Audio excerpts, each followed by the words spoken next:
Hai semua, hari ini dalam video ini kumpulan kami akan membentang untuk subjek NPU 3192, iaitu penghayatan etika dan peradaban. Tema yang kami pilih ialah etika dan peradaban dalam masyarakat kepelbagaian yang berjudul Bahasa Serumpun Bahasa Iban. Ahli kumpulan kami ada Sien, ketua kumpulan kami, Michelle, Yingsing, Hana, Hui Mei, Marshall, Philbert, Eunice, Amirul, dan Kasmer Reza.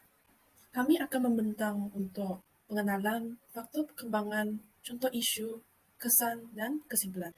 Pengenalan bagi bahasa serumpun, kami fokus kepada bahasa Iban. Definisi serumpun, serumpun bermaksud perihal atau keadaan tergolong di dalam satu rumpun atau rumpun yang sama. Bahasa Iban ialah salah satu bahasa serumpun. Ia tergolong dalam bahasa Austronesia. Bahasa Austronesia tergolong dalam keluarga besar yang bernama bahasa Austris. Bahasa Austronesia terbagi kepada 4 cabang.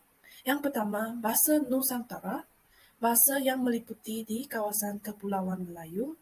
Bahasa Polinesia, antara bahasa yang paling menonjol dalam bahasa Polinesia ialah bahasa Hawaii, Tonga, dan Maori. Bahasa Melanesia, bahasa yang meliputi di kawasan Kepulauan Fiji. Bahasa Micronesia, bahasa yang meliputi di kawasan Kepulauan Mariana, Marshall, Carolina, dan Gilbert.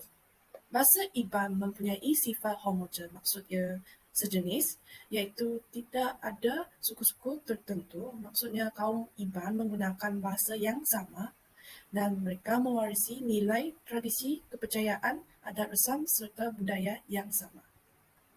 Salam sejahtera, nama saya Hana Blasanova Nagimbun dan nama matrik saya 78012.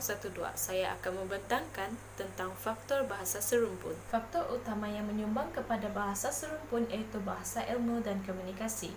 Sebagai contoh, bahasa Iban dimartabatkan sebagai bahasa ilmu dan komunikasi. Bahasa Iban dimantapkan dari segi tata bahasa, sistem ejaan dan penerimaannya sebagai bahasa ilmu.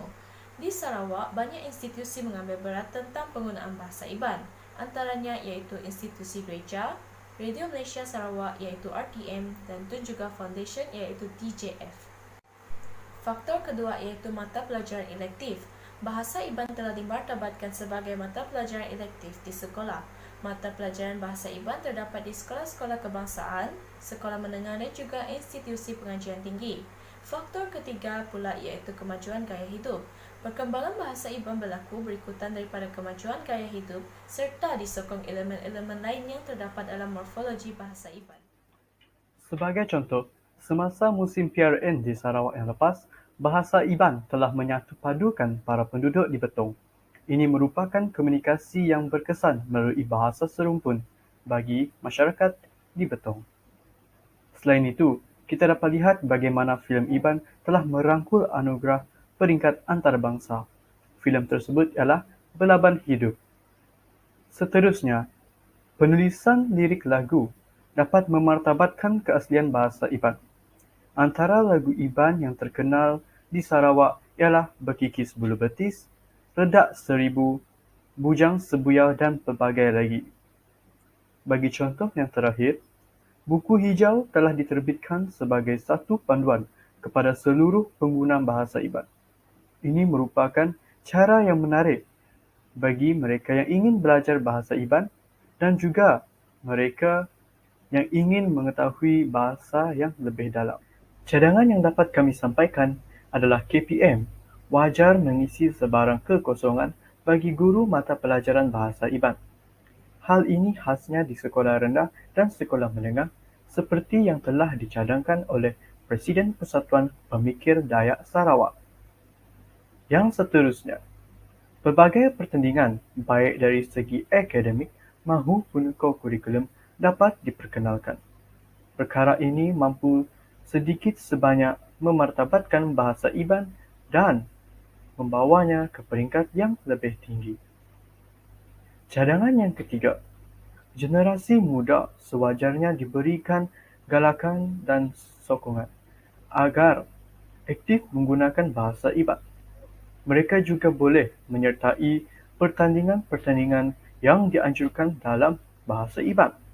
Contohnya adalah syarahan, berpidato, drama pendek dan lain-lain. Hal ini adalah bagi memastikan bahasa Iban tidak ditelan zaman serta dilupakan. Antara kesan-kesannya ialah kesan kepada masyarakat. Kemajuan dalam pendidikan memberi impak positif akan kepentingan bahasa Iban dari segi berfikir dan bersaing melalui pendidikan. Seterusnya, dapat mengukuhkan perpaduan kaum. Apabila masyarakat mengenali dan memahami bahasa Iban, ia akan memudahkan komunikasi serta mengukuhkan lagi persefahaman antara masyarakat. Seterusnya ialah kesan terhadap individu.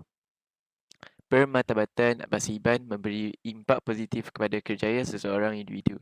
Individu yang memilih option bahasa Iban dalam pendidikan boleh menceburi bidang kerjaya yang berkaitan dengan bahasa Iban seperti guru bahasa Iban, penyampai radio ataupun berita saluran bahasa Iban dan lain-lain. Kesimpulannya, kita hendaklah bersatu padu dengan menjalani kehidupan yang harmoni dan kesejahteraan terjamin. Seterusnya, kita hendaklah mendapatkan perlembagaan, iaitu dengan menghormati perlembagaan yang termaktub. Akhir sekali, kita hendaklah menghormati, menghargai perbezaan tanpa mengira warna kulit, bangsa, budaya, bahasa dan adat resam. Itu sahaja daripada kami. Sekian, terima kasih.